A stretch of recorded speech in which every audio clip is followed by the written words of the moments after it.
Oh, yeah! What is up, everybody? Welcome to the KillJoy Jake YouTube channel. How we doing? It's Saw Week, everybody! Let's get ready to go! Oh, I'm so hyped. God, I am so hyped. I cannot, 24 hours.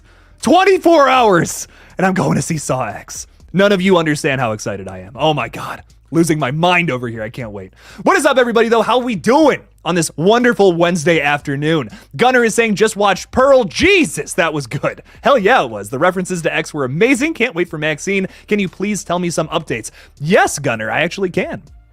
Maxine recently got announced to be a whodunit, which is going to be really interesting. It's going to be the final, do we call it an episode? The final slasher film in the X trilogy, which I'm so excited for, man. I'm going to be real with you, Gunner. You've seen X. Okay, you said references to X. X and Pearl, very strong starts to a trilogy. I think that these two movies, if Maxine is good, I think this whole trilogy could be maybe the best slasher trilogy of all time. I genuinely think it has that potential. I love both of those movies so much. I have watched them way too many times since 2022, and I think it's going to be great. At some point, Gunner, I promise I will do a big video on Maxine. Have not gotten around to it yet, but we know a lot more about it since its initial release, with little tiny updates here and there, especially the cast list too. So I will get something out on it soon, ASAP, as soon as possible. Jacob Wells is with us tonight. What's up, Jacob? How's it going, man? Thanks for being here. Saying, hey, Jake, how you doing? I'm fantastic. Hope you're doing well today. The writer's strike has finally ended. Yes, let's go. Good for the writers, man. A lot of good stuff they were able to secure in that deal, which is sick. The actor strike might be over soon. Are you still excited for Scream 7? Yes, I believe the writers actor strike. I believe the actor strike will be over soon. Hopefully, I hope they also come to a good deal, just like the WGA.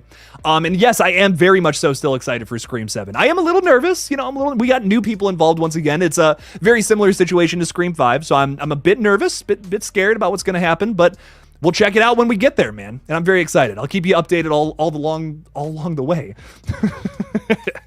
Homeless Snail is saying, hey, what's up, Jake? What's up, Homeless Snail? And oh my God, you just became a member, dude. Thank you so much. Welcome to the Ghostface tier, dude. Enjoy the Kool-Aid. It's delicious. I promise it's just Kool-Aid in there and nothing else. Thanks for being here, my friend. I appreciate you. Blythun, what's up, dude? Oh, once again, I love this profile picture. I've seen you in here before. Oh, love it. It's fucking sick, man. Love me a good creature. Welcome. Hello. Thanks for being here.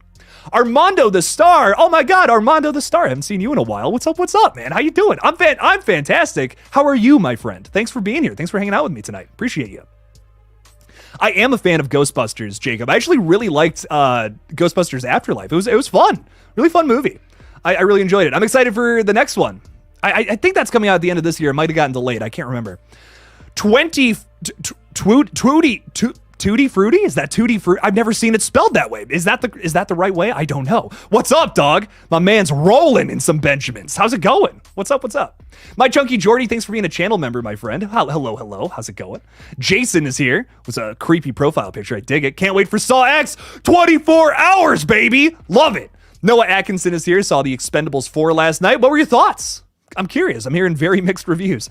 Austin Daniels is saying, yo, Jake, I've been avoiding videos about Saw X. It's all good, my friend. A lot of people are claiming I spoiled the movie, although I didn't. Because this is my first Saw movie in theaters. Oh, that's so exciting. I hear some of the traps are very gnarly from a review I read. Oh, dude. You know what? I don't blame you. Honestly, I would avoid it if I could. Unfortunately, it's my job, but I'm so excited to see this movie regardless. Everything I know about it, I'm very excited. It's going to be really good. Sierra, what's up? Yay, I made it to a live. Usually I'm late. Well, thanks for being here. And you know, as I say, better late than never. It's all good, Sierra. I just appreciate you for showing up. Ashley's with us tonight as well. What's up? How's it going? Jason, what's up, dog? How's it going?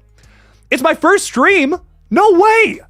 And you're fucking loaded, dude. You're killing it today. You're just having a great time. Thanks for being here, my friend. How's it been? It's been great. Things are great, dude. Don't ignore me like I would never, Jason. I would never ignore you, my friend.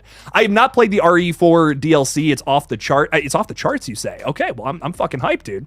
I bet it's gonna be great. I can't wait to play it myself when I finally get some time. It's gonna be fun. I do have a guest tonight, though, that I'm very excited to bring on. His name is Matt, and he likes to slash things. So let's bring him on, everybody. What's up? Welcome to the stage, Slashing It with Matt. What's up, man? How's it going? Good. How's it going, guys? Glad to be here. Glad to be on KillJoy Jake's live stream. I'm excited. Hell yeah, man. Guys. So Matt, just real quick before we get into it, you run a YouTube channel also called Slashing It with Matt, correct?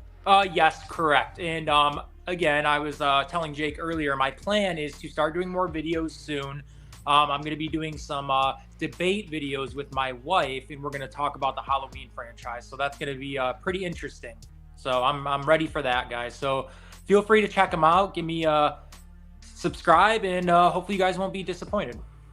Hell yeah, dude. And you said your wife does not like the Halloween movies, correct? Not like I do. She has problems to pick with each and every one of them that I don't understand. Ooh. So that's why I'm like, let's debate it.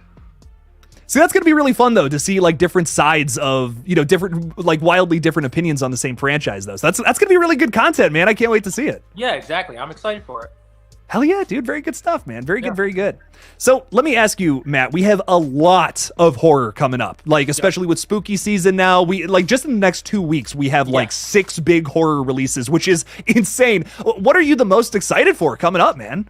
So this might be a hot take, but there is a movie coming out on Prime on October 6th called Totally Killer, and I cannot wait to see that. I don't know if you've heard anything about it, Jake, but it's a Blumhouse film, and they're releasing it on Amazon Prime, and it looks awesome. It does. It looks really good. It had a really strong trailer, man. I just never had time to make a big video about it, unfortunately, but it does look really good, man. I'm very excited for it. Yeah, and to be honest with you, I'm also excited for The Exorcist Believer, but we've had discussions before, and I don't know how it's going to go. A lot of people had, negative opinions about Ends. So a lot of people don't have a lot of confidence in David Gordon Green, but I'm going to give him a chance. I'm going to give this movie a shot. So I'm also excited to see The Exorcist. And I am also excited to see, I think it is Pet Sematary Bloodlines, which also comes out on the 6th. Dude, this I'm not gonna sleep October 5th, 6th, or 7th. I'm just gonna be watching movies and making reviews. It's gonna be insane. Like I can't. I'm excited for it, but I'm like, oh my god, so many movies coming out on the same day. Like horror movie overload. I'm gonna have to pace them a little bit, but I'm gonna do the best I can because I want to see all of them. Same, man. Oh my god, there's so much good stuff coming out that day, and of course we got Saw X this week. Just so much good stuff, man, on the horizon. I can't wait. So many movies. It's almost like 2022 right now because we had so many good movies last year. Hell yeah, dude. I'm very excited, man. I love 2022, like such a good year. 2023 has been maybe not as good, but still pretty solid, man. There's been a lot of really good horror this year for sure. What's been your favorite so far? Just out of curiosity. Out of anything that's come out so far this year, I'm gonna have to probably say Scream 6. Ooh, nice, man. I loved Scream 6. It was a lot of fun. Yeah, and I don't know if you saw The Blackening yet, but that movie was pretty funny. Dude, I totally missed. Like, I feel so bad I missed it. The trailer, I just was not impressed by the trailer. I really thought it was. Sorry, go ahead. No, and I'll tell you this: the trailer. I agree with you on that because the trailer kind of gives off vibes. This is going to be a total mock movie, scary movie type thing. But it's not. It is serious as Scream is, and I know Scream you can't take it 100% serious, but it's somewhere in the middle. You're not full comedy, you're not full horror, so I feel like it balances itself really well, and it has a good twist, it has great character dialogue, and I think it has a pretty good story too. It's pretty interesting. Check it out. I gotta check it out. I've heard so many people who are just praising this film to the extreme, and I'm like, really? Like it just looked like a scary movie ripoff, and I'm like, damn, okay, I gotta actually sit down and watch this one. So I'm very excited, very excited. Yeah, for sure. Good stuff, man. We got a few more people in the chat. We got Shay hanging out with us. What's up? That is actually my wife. Oh my god, no way! I told her to hop in. Hell yeah! Well, welcome, Matt's wife. How you doing? How's it going, Shay? Welcome to the stream. Appreciate you for being here. Jacob is also saying would love to see the Blu-ray collection someday. Looking forward to start your own podcast too. Very nice. I can promise soon I will do a video on this. I've been thinking about it recently. Just got a new shelf today. I just redid the whole set is completely different. I'll move out of the way for like half a second so you can see what I'm talking about. But yeah, at some point, yes, I'm going to do that. But no promises on when. I promise things, Matt, and then I forget to do them, which sucks. Jake, I was gonna mention that on the podcast. It looks different. It looks great. Thank you so much, man. I really appreciate it. I spent my whole morning doing this. Yeah, I like it. It looks really good. Thank you so much, man. Really appreciate that. And advice on starting a podcast. What I will say, Jacob, is podcasts are tough. Podcasts are tough to make. like really special, especially because it's a very saturated market. But my advice is just try to do something to stand out. Try to talk about topics that maybe other people don't. Try to talk about just like have a concept or an impetus behind it that's just something completely different. That you don't see anybody else doing, but that you feel very passionate about. It's a good place to start, I would say. So that's the best advice I can give you. That's what she said is hanging out with us. Hello, welcome. Infinite Skies saying another stream. I do a lot of them, I do a lot of these. I'm going to be taking off, not going to lie, I'm going to be taking off probably the rest of the weekend, but we'll be talking Saw X spoilers on Monday via live stream, which is going to be fun. So tune in for that one. It's going to be cool. Slasher in Suits is with us too, saying the same totally slasher as well, Pet Sematary and The Exorcist. Very nice, very nice. Y'all are all excited for that. I dig it. It's going to be good, man. Oh, it's going to be good. Hollywood Guy is here too. What's up, Hollywood Guy? Welcome. Thanks for being here. Noah Atkinson is with you, Matt, saying Scream 6 is a really good movie. Yeah, I mean, overall, I liked it. It's not my favorite. Nothing beats the original, but it did something different, especially with that opening scene. I thought they did an amazing job with that opening scene. They, getting a killer reveal like in the first 5 minutes, that was amazing, A lot of shocks, a lot of twists, a lot of fun things happening in this movie, man. That opening scene, fuck, I'm still not over it. No, I'm very happy with that. They did good. Yeah, so happy with it. For sure, dude. Absolutely, man. What else is going on? Oh, Blackening is top 3 of the year. I gotta see this fucking movie, dude. Yeah, Slasher in Suits. It was a good movie. I'm glad I went to go see it. Hell yeah. I gotta change that. Mr. Rick is saying, I love your profile picture too, Mr. Rick. Saying, can't wait for Saw. I believe this one is going to change things for the good. I can hear the tune in my head now. And that's all I can do without YouTube taking the stream down. But Matt, what are your thoughts on Saw X, man? Are you excited for this one? To be honest, guys, I'm not a huge Saw fan. Ooh, shit. Yeah. Okay. Yeah, I know. Hot take. But, I liked when they first started coming out years ago. I Saw 1, 2, 3, 4. Great. I feel like they overplayed it a little bit. And I don't know. It just got, I don't know. I've just never been a huge fan. It's like the gore and everything's cool. I just I don't know if it's like the story I'm not aligned with, but I don't know. I'm not the biggest fan. Am I going to go see it? Yeah. But, Yeah, I will say the storytelling is definitely not for everybody, but I like me personally, I love how ridiculous it's gotten for, I don't even really know why. Like most franchises, I like when they stay grounded, but Saw is fun because it's just absolutely batshit for me. Right, and I just feel like they keep going back in time, twisting things and, change, not changing things, but they have a way, they have a good formula to go about it, but it's like every movie there's a twist, whether it's a prequel, a sequel, you know what I'm saying? And I guess they do well with that, I'll say that. And I will say, though, Spiral, I did not care for Spiral. It felt so disconnected, in my opinion. How about that twist you could see coming from a mile away, right? Exactly. You know what? When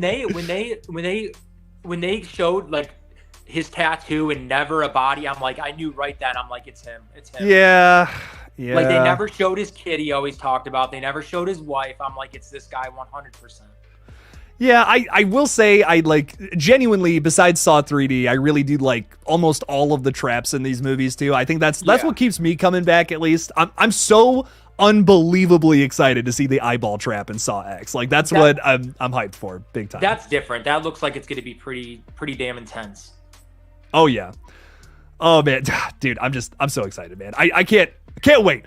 Tutti Frutti is saying Jake did not want to wait till Friday to see Saw. I can't, dude. I couldn't. How could I possibly? I can't. No way. I'm seeing it Thursday, bro. I'm seeing an early showing of it as soon as possible, and I will have my review out Friday morning as well. No, unfortunately, no live stream on Friday, which makes Jake all sad. But my schedule is just super busy, unfortunately, this weekend. Trying to find some time to be a human being and not edit 100% of my time. So yes, I'm getting some rest in, but then in the October, new month, we're going crazy. We're going hard. Gonna do some like I said, a Saw X spoiler stream on Monday, which is gonna be really fun. So check it out.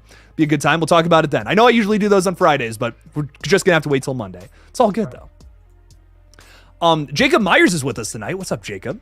Saying, Jake, would you prefer a trilogy that retcons ends that starts with Allison, who has moved away from Haddonfield after the events of Kills, with Laurie dead by Michael Myers after Karen's death? Matt, I'm going to throw this one to you first. What are your thoughts on this? You know, I obviously, and like Jake knows this, I liked Halloween Ends, but I do continue to say it is not a good end to a trilogy. I'll admit that. It would have been if we got more of the movie we saw in the book. But what you're saying here, Jacob Myers, I feel like that would be a good way to go about it. That sounds like a much better way to end the trilogy. So, hey, you know, it's all like opinion for me. I liked it, but if they gave us what you said here, I feel like that would have been a good ending too, you know? You know, I gotta admit, after talking with you so much about Halloween Ends especially, like I'm a little more like, okay, this isn't like, I enjoy this. I'm having a fun time with this. Right. I will admit, but I do agree with you too. Like, I do feel like that maybe they could have done something better, like just in concept alone. And this especially could have been really cool. Like just to see like maybe Michael Myers or something, or just like a new story unfold in the Halloween universe in a different town too. That sounds really interesting. I'm very much so very down for that. That could be a lot of fun. Or I even feel like if they would have gave us a solid trilogy, Michael Myers did not die, and then we got something like we got with Halloween Ends to kind of start a new trend. Like maybe that, you know what I mean? Yeah, or maybe try to set up like just a new chapter in the franchise instead of like slapping you in the face with it. You know what I mean? Exactly. Like I just feel like a lot of Halloween Ends to me just feels like fuck you, we're just gonna do something else. You know, you thought the story was gonna continue. Nope, we're doing this instead. And I'm like, I don't know how I feel about that. I wish we could have eased into that a little better so that the fans would be expecting it a little more. Right, and like I said, I think a part of the problem too is 4 different writers on that film. It's like, why? You know, and it's like I feel like they all have like clash of ideas, and we had to incorporate 4 people's ideas into this movie, and I think that's why we got what we got. Too many cooks, man. You know what they say. Exactly. Yeah. And I'm reading through the the novelization right now, and I'm like, a lot of this is way better, especially with how it starts. Like, don't get me wrong, love the opening scene of Halloween Ends, but the book starts like kind of recapping what happens after the events of Kills, and that to me is so necessary because they kind of just gloss over that in the movie. They're just like, don't worry about it. Yeah, that book was great. Like, you get so much more Michael, you get more answers, and it's like I wish we would have got that. I totally agree, man. I 100% with you there. Albany, I'm so sorry, I'm not going to say that whole name, but thank you for being here, my friend. You are a movie, vinyl, and comic book collector. Very, very, very cool. I dig that. Saying too many people sleeping on the Mutilator 2. Dude, is this okay? Matt, I'm going to be honest. This is a total blind spot for me. I don't know if you've heard of the Mutilator or the fact that a sequel was made coming out this year. I'm not 100% sure. Total blind spot for me. No idea. Don't know anything about this. Are you familiar with it at all? So I'm kind of in the same situation you are, Jake. I've heard of it. Have I seen it? No. So the first Mutilator is like an 80s slasher that I fucking love. Like, it's really underrated. I like, a lot of people don't talk about it. And a sequel was supposed to come out this year. If it's out, I unfortunately am not aware. But I really want to see it. I'm actually very, very, very excited for it. I just, once again, another movie that I just did not have time to cover, unfortunately. But very, very excited for it whenever it's coming out, or maybe it is already, and I'm just, I don't know. I've been trying to get around to seeing the first one. It's been on my list, but I have not even seen the first one. Dude, yeah, it's real. I don't even know what I want to tell you about it. It's just like, you know, you've seen weird 80s slashers. This is that. This is those weird, like, holy, what the fuck are they doing kind of style of slasher. But I loved it. I really enjoyed it. Very excited to see what they do with the sequel. Have you seen The Burning from the 80s? I love that. Yes, that is another, like, so 80s, like, unapologetically 80s. in the rap scene, I thought was amazing. Yes. Oh my God, dude. That's really fucking tense. That's definitely, like, without a doubt, my favorite part of the whole movie. Yeah, it was so good. I love that movie. I love 80s horror. I really do. A lot of underrated slashers from the time period. You know, we all talk about like your Halloweens, your Nightmares, your, you know, all these, but there's like so many more that didn't get franchises or were just one-offs. Like Pieces is one of my absolute favorites from the time period. No one talks about that, and it's so good. It very campy, very gory, but so much fun. Just pure fuckery, as I like to say. Right. We have Hollywood Guy throwing $5 out there. Thank you so much for the support, my friend. I really do appreciate you. Saying, Jake, when is the video game of Red Right Hand coming out? If I could somehow pull like 1,000 strings to make that happen, you know I would. I would love to put you all in Jamie's disgusting, sweaty shoes. That would be a blast, Hollywood Guy. I will say we are working on an original that hopefully you guys will see soon. Don't expect it this year, most likely next year, but I'm very excited to bring it to you guys. So I can't wait for y'all to see it. And Hollywood Guy, as always, thank you so much for shouting out Red Right Hand. Really does mean a lot to me. So thank you. Thank you for the $5, my friend. Very good stuff. Rashid is asking us about our thoughts on Talk to Me. Matt, what did you think about this film? I thought it was good. I thought it was different. You know, they almost like treat like the kids in that movie almost treated it as like a drinking game. Like they made like it's like, oh, you know, touching this hand, getting possessed for 90 seconds is like the coolest thing in the world until it went too far. And I don't think I've ever seen a possession movie done that way. And then the fact that you know, these YouTubers created this movie, I think that's amazing. Like I think it's also like, not to get off topic, but I think it's great that like YouTubers are able to get their names out there with something this well done. And I think that movie was great and they did great with it. And the fact that it's going to be getting a prequel and a sequel, I think is amazing. I'm excited for it. They did that movie so well. I will be honest though, I did not like the main character in that film. I don't really. Ooh, okay, yeah. Interesting. What did you not like about Mia? I'm just curious. I don't know.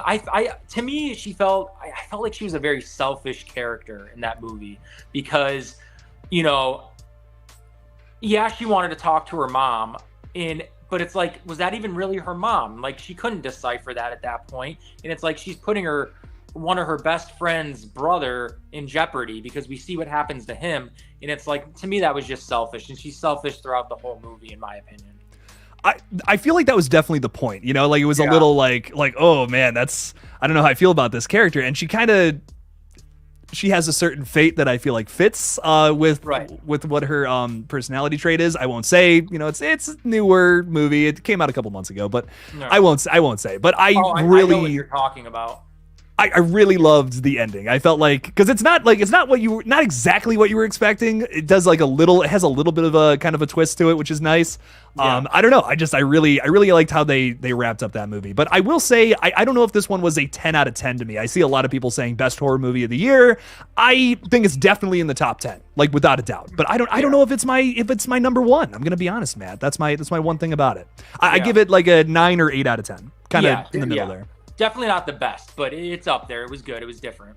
Yeah, and I love, like, it comes from YouTubers, you know, like you were just saying, like the Rocka guys. I love that. You know, that to me makes me love this movie maybe even more than I should. But Talk to Me, it's a win. You know, it's a win for the little guy, and that's why I really love this film. And I'm so glad that it's like A24's most successful horror movie, which is crazy. Which you guys, and I'm glad A24 is attached to it. I love all their horror stuff I've seen so far. Ooh, okay. What's your favorite? Just out of curiosity. I absolutely love X. I love X. That was such a good movie. A lot of people, and I wish it made more money. I wish it did, because that movie was, to me, it wasn't just a movie. It was like an art piece, really, the way they went about it. And yeah, you know, it started off so slow and everything, but what they did with it is, to me, it just felt like an art piece. Like you could just hang it on the wall because of. It was good. It was a good movie. I loved what they did with it. They developed the characters so well. And, you know, a lot of people might think like they made the characters in that movie unlikable. I think like those characters just within that movie grew and became very likable, and it was sad to see them get killed off. Dude, big time. And I see so many people's criticisms of X saying like, well, it's an A24 movie, but it's just a slasher. And I'm like, but no, it's not. Like, it has so much more than what a typical slasher usually offers, and that's one of the biggest facets of it. Is like the characters are so well written, man. So well written, absolutely. And don't get me wrong, I do love me a good slasher with just, you know, whatever characters and they all get killed off. I like a little fast food, little McDonald's here and there, of course. But I love that X has a little more to offer with its characters. Like that scene with where they start playing Landslide, like I'm almost in fucking tears. And not 5 minutes ago, Brittany Snow or whatever was getting her back blown out. And like, to me, that's so ridiculous. It's like, what's the whiplash of emotions in that movie is just so, it's just so well done to me. I don't know. I love how they're able to make you cry crack up and be like, oh my God, I shouldn't be watching this. And then 5 minutes later, you're crying over these characters. Like, exactly. what? And they set it up with, like, even before the killing starts happening, they set it up with so much suspense. Like, they have to show you there's an alligator in this swamp right there. You know, it's like, is it going to get Mia Goth right now? It's like, no, we're gonna set that up for later. And you can kind of tell that's what they were doing. And it's like, okay, what are these old people capable of? Like, they just, throughout that whole movie, just set up so much suspense, and I enjoyed it. Like, I enjoyed that movie way before the kills even started. Oh, without a doubt, man. Without a doubt. I loved X. I loved Pearl, man. So good. So Pearl's another great one. I can't wait for Maxine. Like, I'm excited to see Maxine. Oh yeah, dude, I'm foaming at the mouth for that movie. Like, I can't wait. No. Oh, it's gonna be good. But we have you know what? I'm gonna say the whole thing. Albany Saratoga comic movie and vinyl collector is saying, I gotta, you know what? I gotta step up the game. And the second Mutilator film is debuting this week or next at a con. Dude, that's really exciting. I imagine they'll probably drop it on like a Shudder or a Screambox or something too. I gotta do a little more research on this one, but I am very, very excited for it, and I will do my best to cover it. I'm gonna do everything in my power. But if it comes out on October 6th, dear God, there are 5 movies already that I want to cover coming out that day. It's crazy, man. But I'll do my best to cover this if possible, my friend. I promise, because I'm also very excited for it. Goku Cena, which love the name, is saying, Scream 7 idea. Can we have a chase scene in a hotel when with someone calling an elevator while a ghost face running closer? What do you think about that? Elevator chase scene. What do you think about that, Matt? I don't know. You know, I think like any chase scene is great, and I think that could be good, honestly. You know, there's some, but you know what? I feel like we've seen that done in movies before. We saw it in Halloween 2 with Laurie Strode. We saw it in Cursed with the big old werewolf in the parking garage. But you know what? It wouldn't hurt to do it. It wouldn't hurt to do it again. In Scream 7. I think that'd be awesome.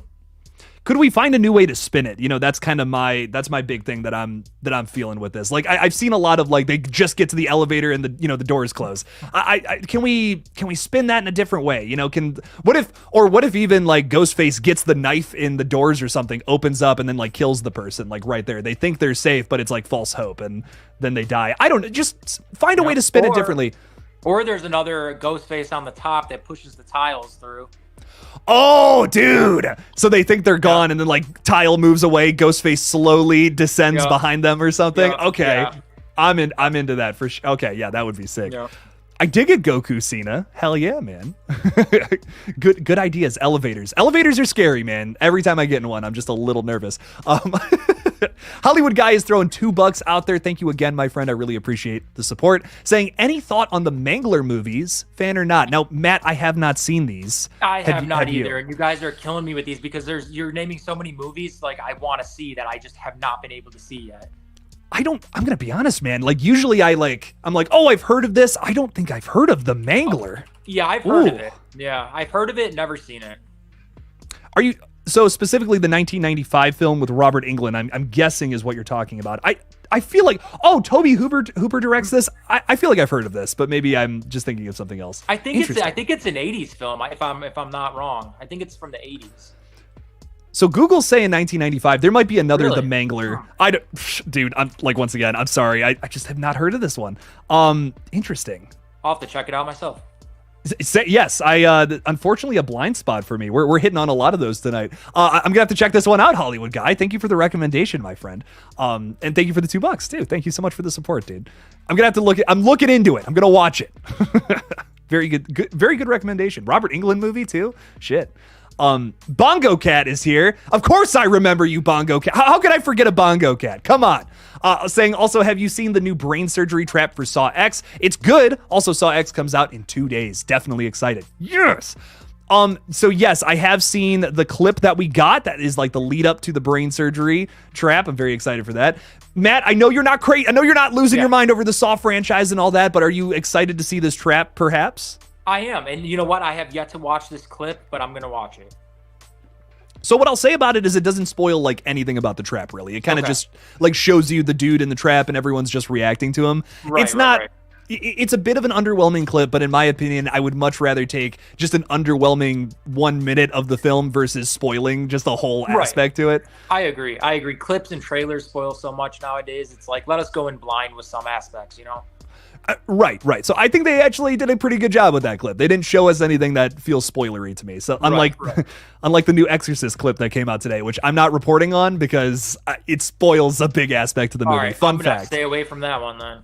Yep, just stay away from it. I'm not like, dude, I learned my lesson with, I posted a Saw video earlier in the week where I talked about something a producer said that might have been a little spoilery, and I got some flack for it. So I'm like, I'm not even touching that Exorcist clip, dude. Recommendation, like, listen, the thing I talked about with Saw X was maybe a spoiler. The thing that came out today for The Exorcist, like, just straight up just avoid it. Avoid it like the plague if you don't want the movie spoiled. That's what I'm gonna do. Malik is hanging out with us tonight saying, what's up, guys? Do y'all think we will get Crystal Lake plot news soon with the writers able to get back to work on the script? What are your thoughts on that, Matt? I mean, I hope so. I mean, we kind of know they're going back to, like, prequel with Pamela Voorhees. We know that. So I really hope that they don't give out too many details. And I know a lot of people, they want to make sure that in this series we see adult Jason at some point, and I agree with that. So I guess I don't want to get, like, I don't want them to give us too much information. You know what I'm saying? I agree. I do agree. I am like kind of excited to see or hear about, like, Jason being involved, because I don't know if you've heard me talk about this, but I really want to see Jason in this series. You know, I'm down for a little backstory on Pamela Voorhees. That could be cool. Sure. But I do want to see Jason killing people. You know, it's been too long. It's been too long since we've seen Jason, man. I miss him. Right. I mean, maybe even if they do, like, you know, back and forth with, like, I don't know if you've ever seen The Haunting of Hill House, but do something like that, like flashbacks, like go back and forth, even do something like that. That's a great idea. Honestly, any TV show that takes inspiration from Mike Flanagan's stuff is already on the right path. That man has the Midas touch. His series are pretty good. I didn't like The Haunting of Bly Manor very much, but it's not terrible. I haven't seen that one yet, but I've heard that. I've heard it's a bit of a step down from Hill House. It is. It's definitely a step down. Damn, that's unfortunate. I actually kind of, I don't think it was as, like, I just recently got through Haunting of Hill House, which I really enjoyed. I watched The Midnight Club, though, when that released. I don't know if you even remember that, but that was another Mike Flanagan show. Yeah, I didn't definitely see it, not as good, you know, once again, but a really intriguing concept that, honestly, I really enjoyed. I really enjoyed that first season, big time. Right. But still really solid, dude. I mean, to this day, I have not been disappointed by a Mike Flanagan property. Even his movie, like, I don't know if you've seen all of his movies, but all of them are good. Not one of them is like, I don't know about that. No, all of them are at least an 8 out of 10 in my mind. Yeah, I heard he mentioned, I think it's Mike Flanagan too, that mentioned taking over, like, he wanted to, like, inquire about rights or being involved with not Friday the 13th, A Nightmare on Elm Street, but he didn't know how to go about it. Yeah, I remember reading that interview. I want to say was that earlier this year? I think it was. It wasn't too long ago. Yeah, because I remember reading about that when there was, like, some rumblings about Nightmare getting shopped around with different studios and stuff. Yeah. Yes, what a great director choice he would be for that, or for anything. I'm gonna be honest. He's done a bunch of different stuff. He typically makes, like, ghost story kind of style of movies. If that's not your thing, more of a slasher person, all good. But I think he does ghost stuff so well. And in a weird way, you know, Freddy is kind of a mix between, like, a ghost story and a slasher. So, like, I could see that working, especially with Mike Flanagan's style. Yeah, I think he could pull it off for sure. Oh, absolutely, man. Would love to see some more Freddy, no matter who it's from, though. Let me tell you. Jeez. Matt, what is an unpopular horror opinion that you may have? Eric Cartman, thank you for the question. Unpopular horror opinion. Let me think. Let me think of something that most people like that I do not. Oh, that's a hard one.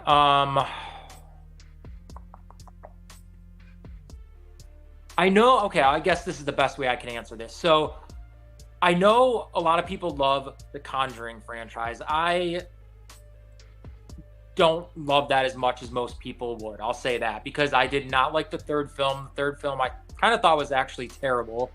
The first one was good. Second one was okay. So I'm gonna have to say the Conjuring series is not great. I think at this point it has more misses than hits, in my opinion. Yeah. Like, yeah. especially with the Nun 2 just not really being up to par.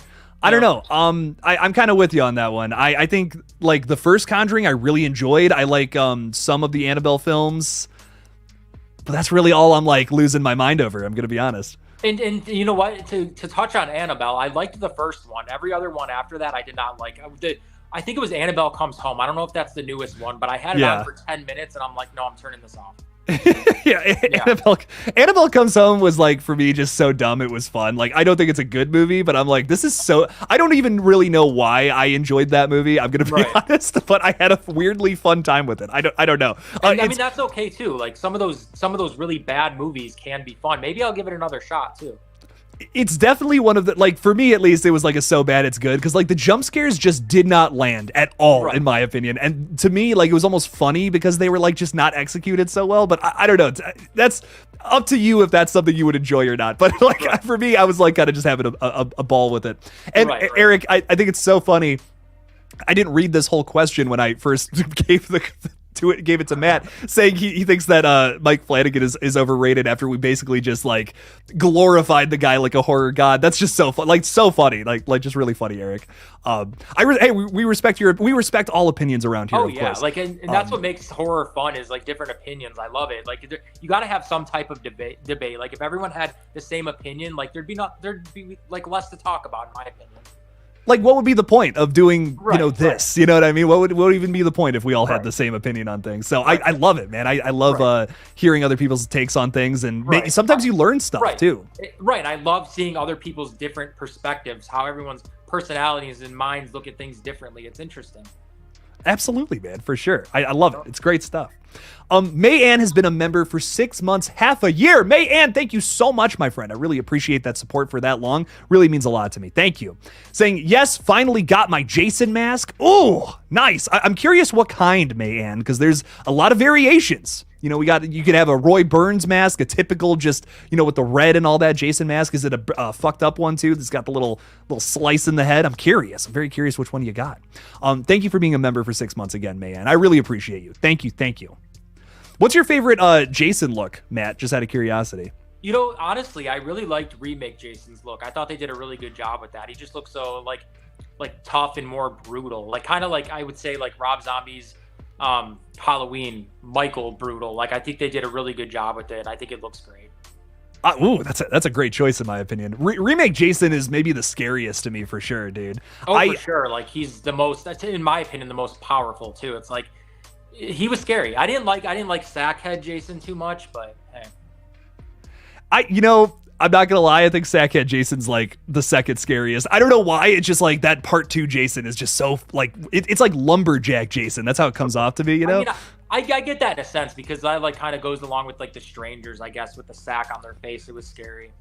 Yeah, it's nothing like the design is nothing new, for sure. The hockey mask is like very original, but there's something about I don't know, something about that second movie that actually really gets me. I really like it. What else do we got going on here? Who else is hanging out with us? Ty Lee is with us tonight. What's up, Ty? Welcome. Saying, I heard that's not even the best trap, talking about the eyeballs getting sucked out in Saw X. The two in the trailer aren't even the best from what I've heard. Oh God, I'm so excited. I hope that's true. Me too, man. Me too. Oh, God, I'm excited. Ibrahim is saying, what's up? Jake, what's up, dog? How's it going? Welcome to the stream. This is also your first time. Oh, well, thanks for being here, man. Well, we got a lot of first-timers in the stream tonight. Well, welcome one and all. Thank you all for hanging out with us tonight. Really appreciate you guys. Thank you. Means a lot. I love having company, so thank you. Thank you all for hanging out with us.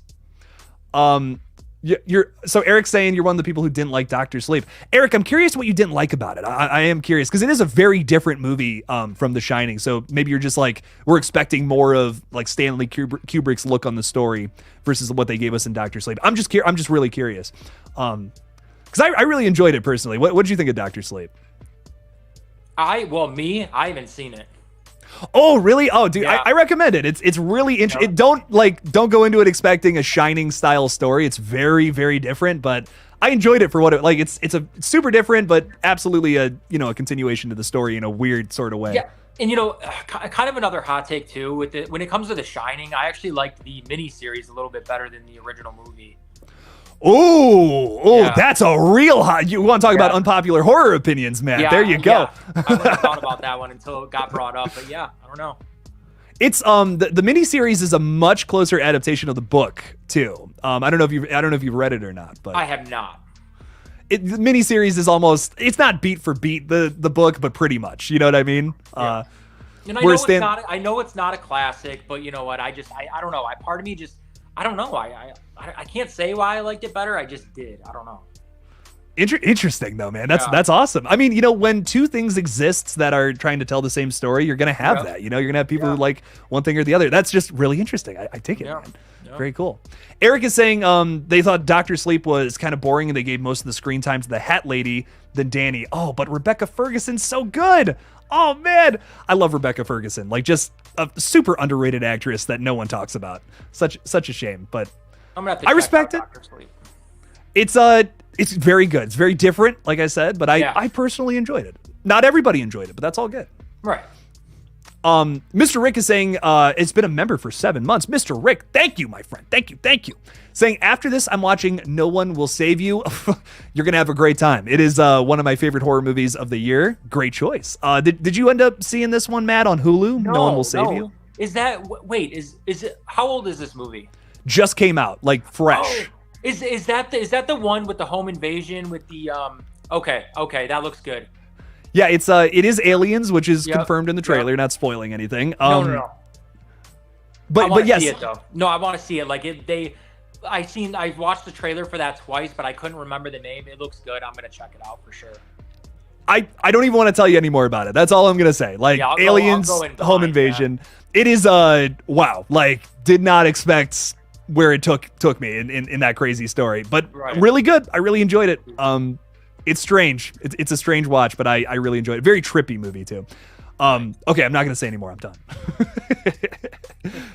Anyways, what else do we got going on here? Stephen King is not a fan of the Stanley Kubrick film, which is really interesting. Very different from his take on it.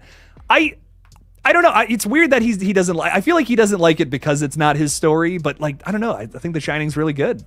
Yeah, he seems like someone too to give so much praise. So that's interesting to me. Yeah. He usually loves stories like that too. So for him to not dig that it's just really interesting to me. It's an interesting take. Right. But yeah, famously did not like the film, and it's arguably it's not Stanley Kubrick's best. I mean, come on, like 2001 is probably his best, but I mean, The Shining's up there in terms of like horror movies. You could say it's one of the best horror movies ever made, I think. But I know. I mean, yeah, it's such a classic. It's like on that list of classics. You know what I'm saying? Yeah, like absolutely. I feel like it wouldn't be uncommon if you asked like 100 strangers what their favorite horror movie was. Like The Shining would get brought up at least once or twice, Right. Oh yeah. Along with like The Exorcist, Halloween, like Black Christmas. Like I feel like those are all just like cult classics. Yeah, right. Absolutely. No, 100% for sure. Blyson is saying Dark Harvest releasing October 13th on digital. I'm so excited. You've waited for this movie for 4 years. No way. Never even heard of it. Someone brought it up on stream recently to me and said, like, check it out. I watched the trailer. It looks pretty good. I can't. What is necessarily the plot of this one, though? I watched it after a stream, so I was kind of like half asleep. It's about teens confront a legendary supernatural specter that emerges from the cornfields of a small Midwestern town every fall. Okay. Well, that sounds good. Yeah, it sounds very interesting. Coming from David Slade, who also did 30 Days of Night. Absolutely love that film. So I'm very excited to see this. Damn. October 13th. Well, we may have the Taylor Swift movie coming out that day, which is the biggest horror movie on October 13th. Yeah. But Dark Harvest, man. Okay, I'll check it out. Very good stuff. Thank you for the recommendation, my friend. Sarah Campbell is currently on a work trip, but we have some downtime, so I'm popping in to say hi. Hello, Sarah. Welcome. Hi, Sarah. Welcome. I hope your work trip is going fantastic. All the good luck to you. I'll try to keep the swearing to a minimum, but I can only do so well on that. Jake's not very good at holding his tongue, unfortunately. Fun with... I'm going to butcher that last word there. I'm so sorry. Do you have any theories for Saw X? Matt, I'm just curious. Do you have any like wants or theories or any little tidbits of something for Saw X before I get into my crazy shit? Honestly, no. If I did, I tell you. I hope they do something cool. Because I think what is it? It's like a sequel to the first one, right? Yes. Okay, yeah. So it's like I don't know what they can do. I honestly have no theories on that one. I'm sorry, just the way you said that was so funny. Like, honestly, no. Like, Yeah, not at all. I have theories on so many movies, so many upcoming movies. That's just not one of them. I'm very curious what the overall twist is going to be in Saw X. Like, we've heard some things from the producers. We've, we know, like, there's a big rumor right now that the character of Mark Hoffman may come back, and I'm not 100% sure about that. I mean, I feel like Costas Mandylor definitely has some kind of involvement in the film, considering he made this big post about it like a month ago, saying, I'm so excited for you guys to see Saw X. Didn't make any posts about Jigsaw or Spiral, which he's not in those films, so what's up with that? I feel like somehow he's involved. I'm not 100% sure how, but I'll find out tomorrow. Yeah, right. So I'm excited. I definitely feel like that's where I think the twist is going, at least in my head right now. But not 100% sure on the getting into the nitty gritty details of it. So, right. But I'm excited to find out, man. What else do we got going on? Tutti Frutti is saying no one is even talking about the Five Nights at Freddy's movie. Why is that? Matt, do you have any excitement for Five Nights at Freddy's? So when the trailer first came out and all the hype was going on about it, no. But I just watched the trailer for the first time like 3 days ago, and I think this movie actually looks really good, and I'm excited to see it. Like, I didn't think I'd get those like scary vibes from the trailer because I wasn't expecting too much of it. But when I watched it, I'm like, this has creepy factor. It looks good, and I can't wait to see it. So I'm gonna watch it on Peacock when it comes out. Hell yeah, man. Yeah, I'm very excited for it. Coming out at the end of October, which is going to be fun. It's our little Halloween movie. Yeah. I think it's going to be really creepy. It's going to be a lot of fun, and I'm so glad it's not 3 hours. Dear God. There was this rumor going on that it could potentially be over 3 hours long, and I'm like, that's just not going to work for PG-13, dude. And I heard that rumor too, and I hope it's not. And like you said, I'm glad that's not true. Yeah, so I like most of the things I was worried about with this movie have been either like proven false or just it's not happening, or whatever. Like the trailer maybe like definitely gave me a lot more faith in this film. So I'm really excited about it. Why nobody is talking about it, I'm not necessarily sure. I will say I have done a few videos on it and like none of them have done well. Like I'm not sure if it's because like that market is saturated. You got, people like Matt Pat who have billions of subscribers talk about Five Nights at Freddy's. No one's going to care about, little old Killjoy Jake posting a video about it. But I don't know. Maybe that's what it is. I'm not sure. But when I talk about it, it doesn't seem like people are as excited for that one as some of the other horror films coming out this year. But I don't know. I'm excited for it though. Like it's up there. Maybe people were like me. They're not watching the trailer. But I don't know. Watch the trailer if you guys haven't seen it. It looks pretty good. Yeah, it does. It's got a great cast too. We got Stu Macher in it from Matthew Lillard. Yeah, absolutely. Coming back to horror, man. It's been a long time since I feel like it's been a long time since he's been in a big horror movie. No, it is. I think I think honestly, he did Scream. He did 13 Ghosts. Like, I don't know what he did after that though. I feel like he's in way more movies than I just like off the top of my head. I just can't remember him. He's in a lot of 90s stuff that I really like. Like what's the punk movie? SLC Punk. I don't know if you ever saw that. No, I never seen that one. I highly recommend it. It's a really weird, great movie. Like just a weird movie that he's in. That's like, I don't know if it's horror necessarily, but it's just a really solid film. I recommend it. All right, cool. I'll add it to the list. Hell yeah, dude. But Five Nights at Freddy's, man. I think it might be a top 10 of the whole year. People are really hyping this one up. So I'm excited. I'm excited for it. Big Chiller is with us tonight. What's up, Big Chiller? How's it going? Playing a little Fall Guys, as I can see from the PFP there. Just got here. Can you tell me some Terrifier 3 news? Yes, I can tell you some of the stuff we've learned about it recently. So apparently we're going to get a big update for the film in November when the second film re-releases in theaters. I'm very excited for it. Not sure what we're getting during this re-release, but apparently we may see some kind of tease at Terrifier 3. Will it be new footage? Will it be a whole fucking sequence from Terrifier 3? Probably not. I don't think so. But some kind of tease or some kind of like hyping it up, I can imagine we're going to get that during this screening in November. So I'm very, very excited for that. Matt, are you excited for Terrifier 3? Oh, for sure. Absolutely. I love the Terrifier franchise. So I'm like, and I think November is the perfect time to do it because everyone's going to be sad because spooky season's over. So I think that's the perfect time to do this. Oh, dude, without a doubt, man. Yep. Yeah, it's great because November is always such like a down month for horror. You know, we're done with horror after October 31st, unfortunately. But me, I'm still riding the horror train, man. I'm still excited. No, I'm horror all year long. You know, I think another thing that's gonna help is we get Thanksgiving, and the trailer for that looks so good. Dude, yes, man. Oh my God, I'm so hyped I'm so hyped, like unbelievably, relentlessly hyped for that. Eli Roth returning to horror. It's been a long time, man, since he made a good old-fashioned horror movie, man. Right. Before I watched the trailer for that, I'm like, I didn't have high expectations, but I watched it. I'm like, this is showing us a real like when you first start watching that trailer, like you get that like early winter vibes, you know, that like happy Thanksgiving type of vibes, family vibes, and it's like. Then there's some pilgrim killer like that. I love that. I love that. Even if that movie doesn't have a plot, I'm gonna love it. I can already tell.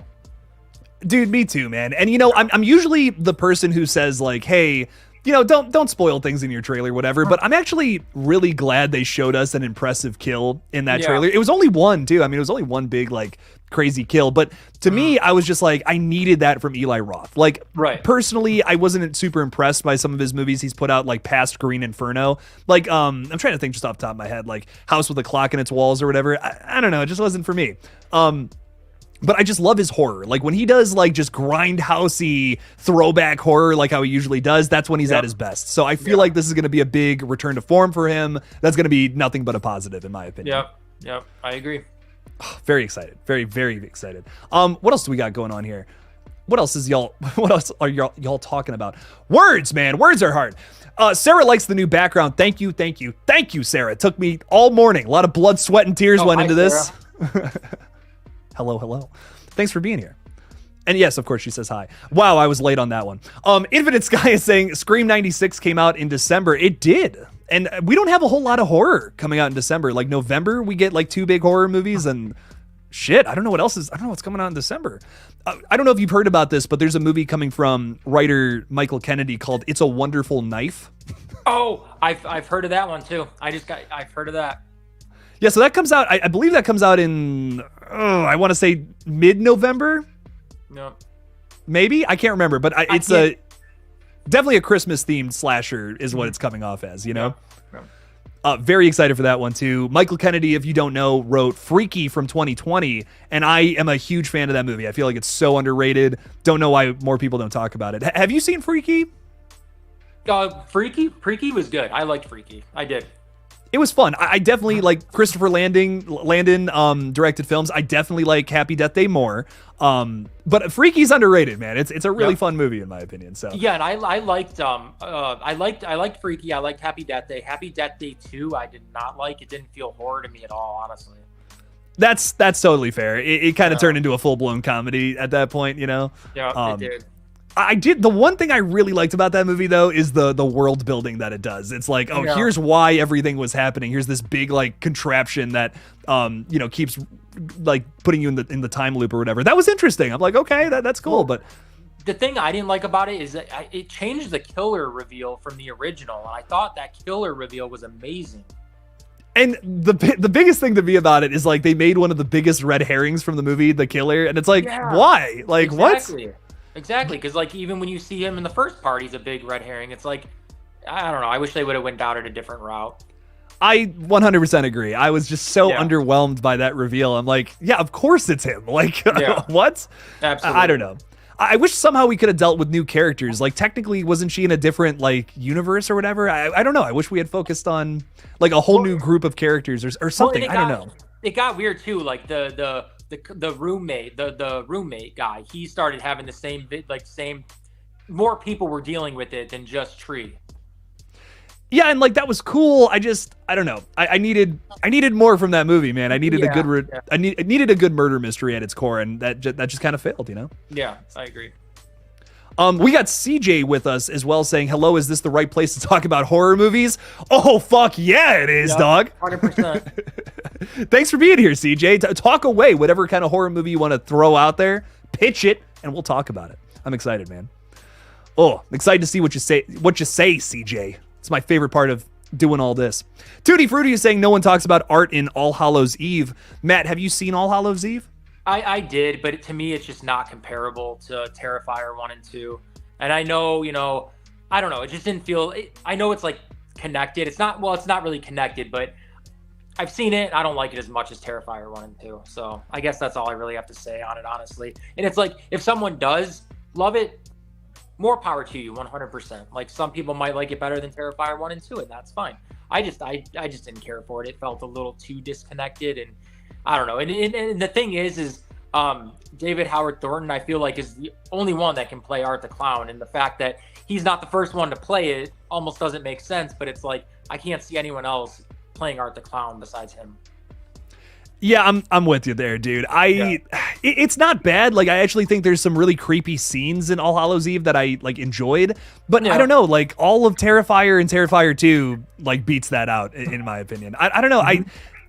Also, the setup for the film, if you've never seen it, is more of like a horror anthology. So it's not really focused on Art the Clown as your main source of horror the entire time. He's just kind of like this lurking crypt keeper, essentially, is kind of like maybe the best way to describe it, maybe not, I don't know. But he's kind of just like in the background the whole movie, and he has like little scares here and there, which is cool.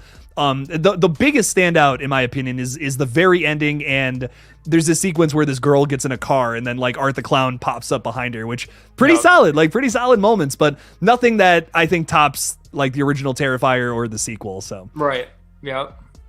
But it's got some solid moments, regardless. I will say that it does.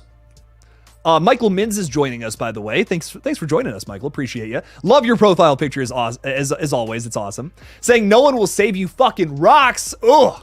Dude, seriously, gotta see this one. Really good movie. Lathan is saying, Lathan889, so sorry, is saying Art the Clown was so damn scary in All Hallows Eve. That ending was sick. Ending is sick. I'll give you that, man. I will give you that. What else do we got going on here? Man, I'm digging through these. Matthew Lillard was good in The Curve 1998. Did you ever see this one? A long time ago. And he actually has, I'm glad actually, I was going to bring this up and I don't know why I didn't, but I'm glad Mr. Rick did, because he has a very similar personality to Stu as he had in Scream. So it's like almost like two in the same, really. So it's like, that was a good movie. It's been a while since I've seen it, but it had like a lot of like similarities to Scream. I'll say that. Nice. Okay. I've never seen this one. I'm gonna have to check it out. Yeah. Anything similar to Scream, I'll check it out. I'll give it a watch. Good stuff. Thanks for the recommendation, Mr. Rick. I dig it. I dig it, man. Gangster Bro is with us as well tonight. What's up, Gangster Bro? Saying, what would you think of Terrifier 3 through 4 taking a Halloween Kills Ends route? I already don't like this. I'm sorry. Yeah, no, I was gonna say that. Yeah. With 3 making Art OP and 4 maybe he loses his powers and reverts back to a sadistic bum. Okay. So we're not replacing Art the Clown with an entirely new storyline. Okay, like we could talk about this. Cool. No, I'm just messing with you, man. But Matt, how do you feel about this? Like Terrifier 3, Art kind of reaches his arc in terms of power, and then maybe in 4 loses that. I don't know. Art the Clown's so terrifying. I guess I really don't want to see him backtrack, even though I'm a defender of Halloween Ends and Michael Myers backtracks, but I don't want to see that for Art the Clown. I really don't. Yeah, I feel like Art is just like the definition of chaotic evil. I don't need like an arc with the guy. I just want to see him do his thing. You know what I mean? Yeah, exactly. Like let the side characters have like all of that. Like let Art just be the killer that he is and the artist that he is, with everything he does with the apron, the sunglasses, the mashed potatoes, all of it. That's Art the Clown. Mashed potatoes and all, man. I couldn't agree more. Yes. So I see what you're saying, like kind of giving him like a bit of an arc so that it's like different in 4, but I think that there's different ways that you can spin each sequel. Like I'm not expecting Terrifier 3 to be exactly, Terrifier 2 again, for sure. But I think that they'll do that in terms of story and characters that we deal with. Like it won't be, Sienna at the high school and all that, like with her friends. It'll probably be a new set of characters that Art the Clown is going after, while of course still following the remaining members of the Shaw family. So I'm excited to see what they end up doing with it, because I know 3 is going to happen, and if 3 is successful, which let's be honest, it probably will be, we'll get a 4. And I can't wait. Very excited, man. I can't wait either. I love those movies.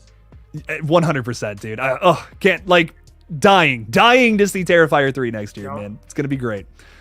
Hollywood guy asking about a really obscure and weird movie that unfortunately I've seen. Hollywood guy, thank you for the $2, man. Saying, Jake, are you a Lawnmower Man fan? Yes or no? Matt, first of all, have you ever seen this film? I have not. So it's based on a Stephen King, I believe, a short story, if I'm remembering correctly. Unfortunately, the one I've never read, but this is such a weird movie. Like Lawnmower, I don't know. Like they try to make it like this, like really overcomplicated movie, and it's a very simple short story. Like I think it's just about like a guy that uses a lawnmower to like kill people, and they make it like just like ridiculously overcomplicated. And to me, I don't know. I didn't get it. Like I didn't understand. Like there's parts of it where I'm like, I genuinely don't know what's happening. This is a bizarre movie, but I don't even know if I'd recommend this one, but it's really bizarre and has some trippy moments to it. But it's a crazy movie to bring up, Hollywood guy. I have not thought about this in a very long time. I saw this when I was younger too, so I may not remember it all that well, but man, like I just remember it being trippy, weird, nonsensical, and just like I don't even know what's happening anymore. But I wouldn't call myself a fan, but I appreciate the film for existing, for being so weird. You know, come on. I mean, like weird movies are weird. I dig that. I dig weird. I dig weirdness. So I'll give it that. But that's all I can say about it, Hollywood guy. Thank you for the $2 though, man. Wow, weird one that we never have really talked about on this page before. Interesting, man. Olaf the Snowman's also throwing $5 in there to say sup, Jake. Olaf, you don't have to throw $5 in there to say sup to me. I really appreciate that, man. Thank you for the support. I really appreciate you, and I hope you're not melting right now. Hopefully, you're still keeping your shape, my friend. Thank you for the support. I hope you're doing good. What's up with you, Olaf? How are you doing? Thank you, my friend. Thank you. What else do we got? What else is Mr. Rick talking about? This just came to me, I think. Terrifier is going to turn out to be like Saw. If you survive the evil entity, you become with the entity. So, Matt, with this, do you have any Terrifier 3 theories? Because a lot of people have theories about the dad and like what's going on with that behind the scenes. What are your theories on where the story is going to go next? Well, obviously, I think that what Mr. Rick here is saying is like maybe to an extent true. We've seen that with Victoria. So, I think we're gonna see more Sienna and everything. I think we're gonna get a little bit more backstory with her dad and everything. And I've had this conversation with you too. I hope like Art the Clown is not her dad. I hope that's not like a relation there. And I also what was I gonna say? So basically, I think Victoria is gonna be a big part of it, but I don't think that's gonna happen to everybody because. Sienna's obviously like a victim. Her brother is also a victim, Jonathan, and I don't think they're going to become evil. I think they're going to, push through. I think they're going to push through. The only thing I also had said before is I'm interested to see if this is going to pick up right after the events of Terrifier 2 or if we're going to get like a time jump. So, but besides that, I don't know. But I think Damien Leone is going to come up with something great. And I think he's going to top Terrifier 2. So I'm with you, man. I am with you 100% of the way there. I totally agree about the dad. I can't see it being like, I can't see like their dad turning into Art the Clown. Like I just don't think that's the route that they're going to take. But something we did learn from Terrifier 2, I watched it again recently, and something I picked up on is Victoria's arc from the first movie to the second movie, right? Like she, just a normal person, and then unfortunately gets attacked by Art the Clown. But what does she do next? Like, what is her full timeline? Well, she goes and kills somebody then. And then she turns evil, and she has the glowing eyes, just like how the little pale girl did, just like how Art the Clown has had at certain points in the franchise. I think what they're trying to say there is that there's a way to convert like normal people into this like sickness of an evil entity. You know what I mean? Like, and I feel like it's by either getting attacked and like having to start killing people. I don't know. Maybe it's like the idea of turning someone into a killer. That's what they're going to emphasize in the next film, because I feel like they set up that last sequence sequence, that after the credit sequence with Victoria, purposefully to say, hey, we're going to focus on this in the next film. Kind of like my theory right now is like Bride of Terrifier is what they're going to market it as. But once again, I don't know. Maybe I'm totally wrong. But I feel like that would be a fun way to spin it, make it something new. We were just talking about that. There you go. If Vicky and Art are holding hands while they fucking kill somebody, you know what I mean? Like, that would be brutal. I can see them taking that route with Terrifier 3. It would be fun. I don't know. We'll see it. We'll try it out. But I'm excited to see what they do regardless, man. I hope they don't, just give us the whole thing. Here's exactly what's happening. Right. I imagine if it's like a painting, just give us one more stroke of the brush. That's all I want from Terrifier 3. Hollywood Guy is saying, if you haven't noticed, I'm a big cheesy horror fan. Hell yes, man. That's all good, dog. That's all good. I love that you love it. Love that you love Lawnmower Man. Crazy movie, man. Carter Scotland Allen is hanging out with us tonight. What's up, Carter? How's it going, man? Thanks for being here. Saying, yo, late to the party, but weird to say I'm excited for Saw X tomorrow. First Saw film in theaters. Only truly enjoy Saw, but I appreciate how crazy 2 is. The rest of the franchise is meh to me. Oh, so you didn't see Spiral in theaters. That's interesting. Yeah, Saw X, I'm very excited to see it. But Matt, do you kind of agree with this? Like, is the franchise kind of meh to you? I do. I feel like 1 and 2 were good. Then it went downhill, got a little crazy. And then I saw Spiral. Didn't care for it. But I'm still going to go see Saw X. So I do agree here with Carter on what he just said. Another thing, too, is, like, even though I'm, like, a huge fan of Saw, what I will say about Saw X, like, trying to be unbiased about it, is a lot of people are saying this is one of the best in the franchise. So even if you're someone, like, if you're someone with, Carter and Matt here who aren't necessarily big Saw fans, I would still recommend seeing this one. The early reviews are saying very, very, very positive things about this. Some are even saying, like, the worst reviews they're hearing is that it's, it's the bottom of the top 3, which is, like, that's pretty good, man. Like, we're not talking middling reviews or nothing. We're talking like, oh my God, this is one of the best of the franchise. So if you're only crazy about maybe the originals, I would recommend seeing this one in the theaters. I don't know if I did not say that about Spiral. That's another thing too. So check out Saw X, man. Give it a chance, and maybe they'll surprise you. Yeah, guys, check it out. I'm gonna do the same thing. Also, Trey Smith is with us tonight. A fucking banging profile picture. Holy shit. Is that a Pittsburgh team? The Penguins? I feel like that's a thing. I don't know. Trey, I dig it though. I love it. Penguins in space. Regardless, I dig that. The scene in the Halloween store with Terrifier 2 is peak comedy when he's wearing those glasses. Oh my God. How do you feel? What do you think about that scene, Matt?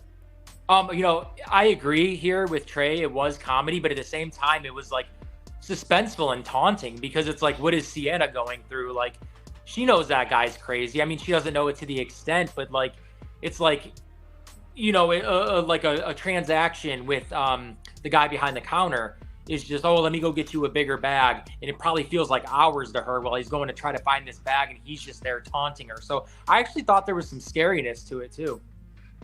Yeah. Oh, no, 100%. Like it's, I love how, and a lot of sequences in Terrifier 2 do that, right? Like where it's like you can laugh at certain aspects to it, but then you're also like horrified by some of the other stuff. Right. This scene and the alley in the bedroom sequence, I feel like do that perfectly. Cause like I'm horrified at how the bedroom scene, starts off when he starts like just slicing her open and all that. But then he leaves and comes back with bleach and salt, and you're like, it's not over yet? What? Like, what?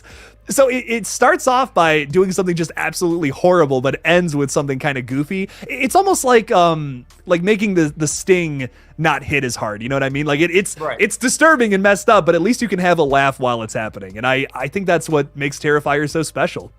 I agree. And it's like, we were talking about on the Terrifier podcast, how are they going to top that in Terrifier 3? But I think they're going to do it.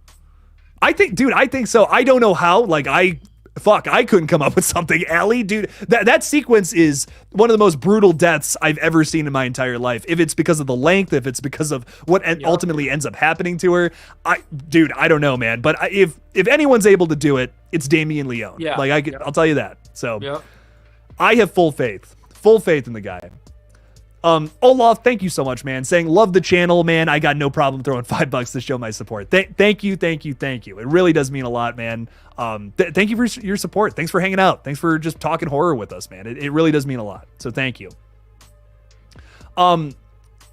Do you think that Daniel Matthews could ever return as an accomplice or detective? This is a really interesting fan theory that I just never got around to making a video on.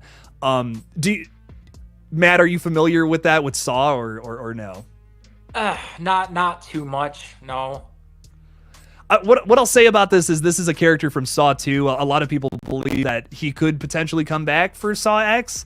I'm not 100% on that necessarily. I don't know if I typically agree with this, but I would, like, if it happened, I wouldn't be like, I don't know. I would be like, okay, that's actually kind of cool. He's just a bit of an underdeveloped character that we could expand upon in a sequel. Sure, like, why not?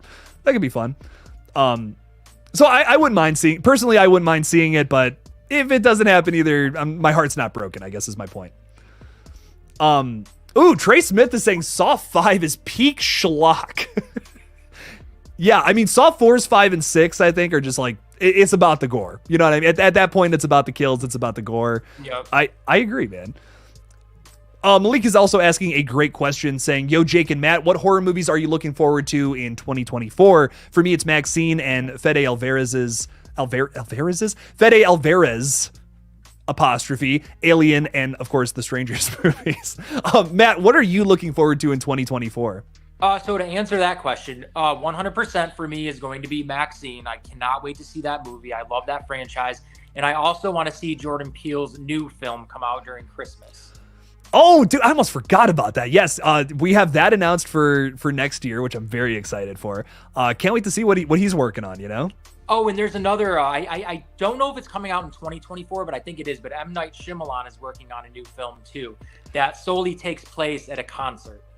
I read about this. I'm very intrigued by the concept, but you know, Matt, what I will tell you is I was very intrigued by the concept of his last two films too, and I just was not impressed, unfortunately. I've never seen, what is it, Knock at the Cabin? I've never seen it. I've heard so many bad things about it from so many people. I didn't even watch it. You know, I'm gonna be honest, and I really don't like trashing on movies. Even though sometimes Yeah. And sometimes I still do, and I kind of hate that. Everyone, you know, when you trash on a movie, it could be somebody's favorite movie out there, and that's not right. You know, that's not what I want to do. But man, I think Knock at the Cabin has absolutely nothing going for it, man. Like nothing. It's my least favorite horror movie of the entire year. And it sucks because I feel like it had potential. It's got a cool concept, but man, nothing in that film I feel like was executed properly. I don't know, and it's shocking coming from a director like M. Night Shyamalan, who made movies like Unbreakable and The Sixth Sense. Like, how do you mess that up? I just don't know.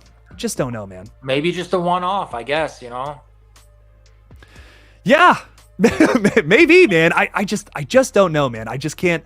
His last three films really disappointed me, and I just don't know if I have any interest in seeing any more movies from him. But I will say, like you said, concept is very interesting. His next movie is going to take place at a concert, like the entire time. That's fascinated by that. And I also heard, I also read in the article too, that it's going to be by far like the most brutal, scary movie he's done. You know what? All right, M. Night, I'll be there. I'll be there day one. We'll see it, man. But I just don't know. I'm worried. I'm worried going into it. But concept alone sounds amazing. Yeah.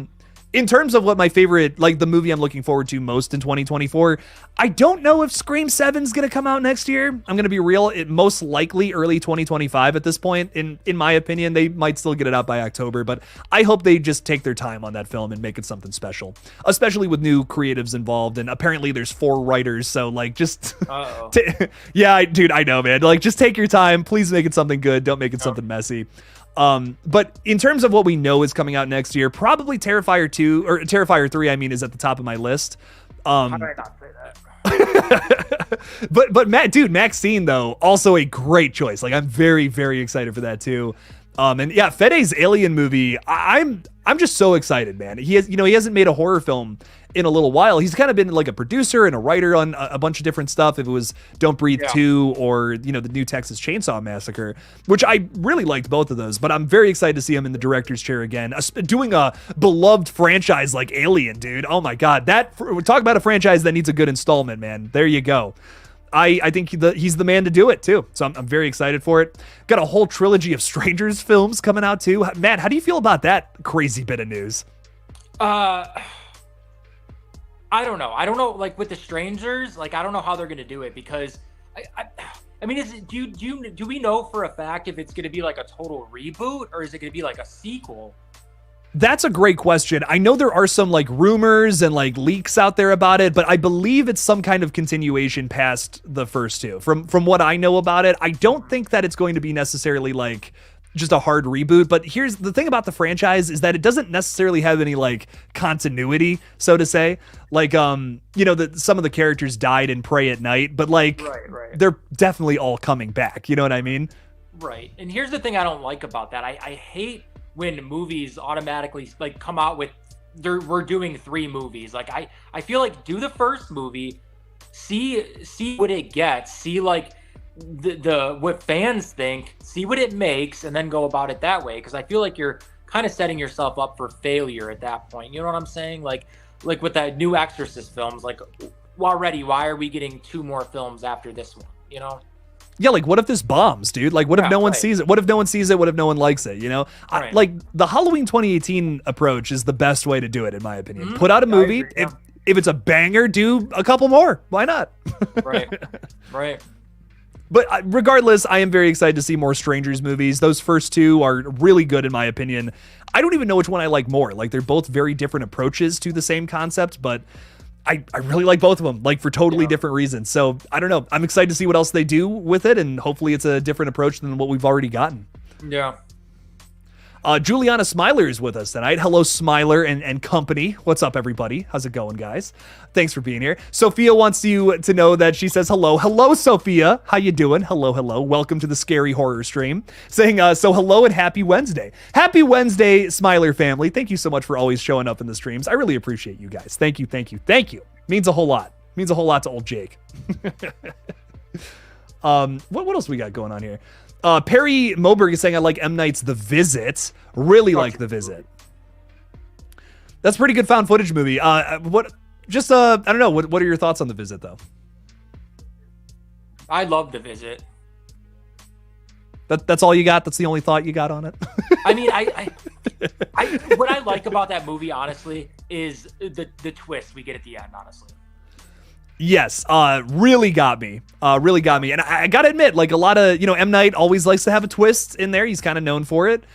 Some of them don't land for me, especially in these, like his latest and more newer movies. But this one is a rare outlier, in my opinion. It really shocked me. It's got some just disturbing moments that live rent-free in my head. The diaper, that's all I'm gonna say.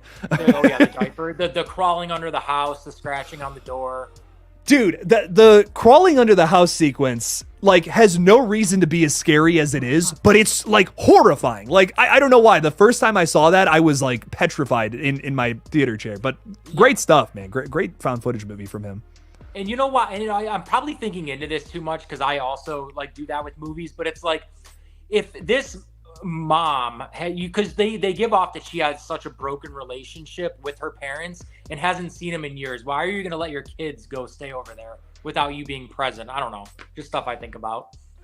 Yeah, that is weird. You think she would come along, right? Or something, but so the twist I feel kind of falls on her that she wasn't there, but hey. I still really enjoy it. There's parts of the movie where I'm questioning what the fuck is going on, but man, it's like just for what it's trying to do, what it's trying to execute, I think it does it really well. It was a good movie. Oh yeah, absolutely, man. Hollywood Guy is saying, I like The Sixth Sense, but I haven't seen all of M. Night's movies. Man, tell you what, The Visit is a really good one. Unbreakable is a must-watch, in my opinion, if you have not seen that. He has another really good movie in for The Village. I don't know why I couldn't think of that. I highly recommend The Village too. That's another really good one from him. Jake, another one, Split. Split was good. Yes, Split was really good. That's my favorite from his like newer movies. I think for sure. Like that's really good. And Evil Connor too. Signs. Yeah, he does have a lot of really good movies, dude. He's got some misses, but man, he's got some really strong hitters too. I forgot about Signs. Yeah. That might be his best movie. Hot take. Shit. Perry's very excited for Thanksgiving, which I know we've covered that already, but Matt, you're also very excited for this too, right? I'm so excited. I love slasher movies. I love holiday slashers. I can't wait for it. Dude, it's going to be great, man. Eli Roth coming back, baby. Yep. All right, so we got like 10 more minutes of the stream. I kind of want to dedicate that to Scream 7. Matt, I'm curious, do you have any crazy Scream 7 theories that you got in the back of your head? I mean, theories, not really. I'm just really hoping Sidney Prescott comes back.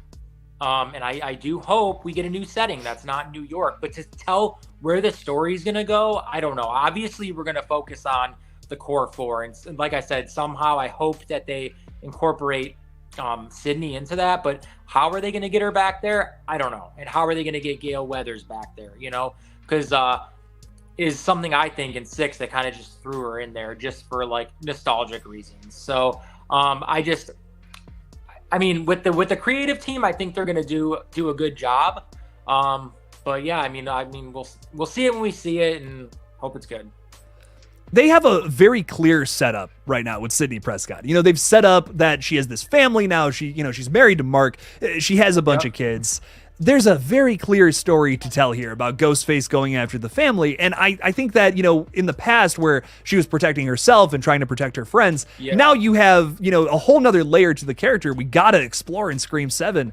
I want her to come back for that reason, because I look at Scream 6, just like what you said, you know, like I look at Scream 6 and I'm like, I love Gale Weathers, don't get me wrong, but why was she in that movie? You know, like I just don't feel like she really served a purpose. And that sucks to me, because I love these characters and I want them to be in new Scream movies, but I also want all the characters to serve a purpose. Like that is so important when writing a screenplay. If all your characters don't serve a purpose, then what's the point of having them? You know, the big thing I've learned from creative writing is like every bit of dialogue, every like character, every thing that you implement into a story or what you're showing the audience, it's got to serve some purpose. And I look at Gale and I look at Kirby and they serve the exact same purpose in the film. And that's why I'm like, I just don't know why we wouldn't merge that character into one. The only reason is because of nostalgia. And that's not a good enough reason, in my opinion, to keep something along. But with Sidney Prescott, they have a reason to bring her back. They have a story to tell with her. And same with the core four, of course, too. You can implement her, all of them into the Ghostface madness as well this time around. So I just really hope they focus on that, tell a good story with, Mark Kincaid again, bring him back into the fold. And yeah, you get your nostalgia, but you also get a good story, which like you can't just bring back characters for nostalgia. Like that's just not going to work anymore. Right. Look at Spider-Man No Way Home. I'm sorry I'm ranting to you right now, Matt, but that's okay. Rant away. Spider-Man No Way Home is a fun movie the first time you watch it. It was probably super exciting for Spider-Man fans, but you go back and you watch it again and you're like, the story is just not good. Like, at least in my opinion. I think that the big draw to that film was the nostalgia, but that leads to a one-time watch for old Jake, at least. I want good story. I want like fun details to catch on a rewatch. You got to give it rewatchability. Nostalgia just does not lend that aspect to a film, at least in my opinion. I haven't seen too many movies where I was like, the nostalgia aspect of this made me come back for more. So I don't know. I need another element to it than just that. I need a good story with Sidney Prescott, or I'm going to question why she's there.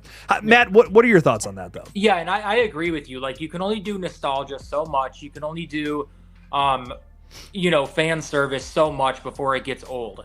So, the best way, obviously, to bring Sydney back is not, I don't feel like, relating to the core four, but her family getting threatened. Maybe that's probably the only way that they can bring her back.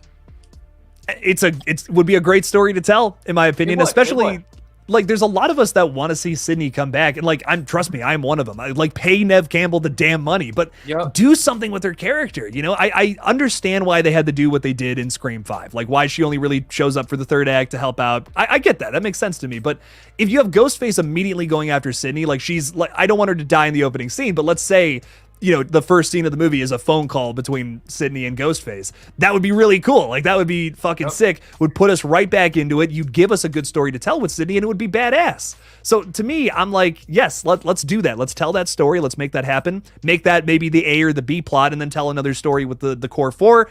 It all merges at the end. We fight Ghostface. They win. Maybe they lose. I don't know, and that's the movie. Like, to me, that's my ideal Scream 7. But with 4 writers, who knows what the fuck it's gonna be, Matt?